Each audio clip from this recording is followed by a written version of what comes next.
Nahuli cam sa CCTV ang mabilisang pagsemplang ng isang motorsiklo sa bahaging ito ng National Highway sa Tansa, Cavite. May kasunod ang motorsiklo na bus na hindi mabilis ang takbo at agad namang huminto. Pero aksidente pa rin itong nagulungan ng rider sa gawing ulo. Itong ating biktima, si Sir, naka Honda Click 125 ay bumabiyahe papuntang resort kasi nag-outing sila ng kanyang mga kaibigan.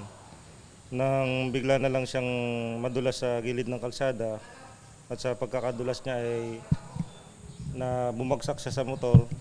Tapos sakto naman na napadaan yung baby bus at nagulungan siya. Narito tayo sa pinangyarihan ng aksidente at ang naging paglalarawan dito ay nagit-git daw ang motorsiklo sa may gawing gutter.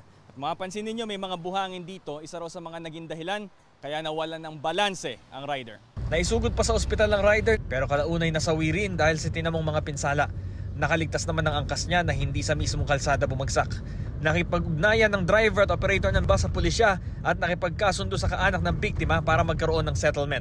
Hindi na raw magsasampa ng kaso ang pamilya ng nasawi. Nagkausap po yung magkabilang partido at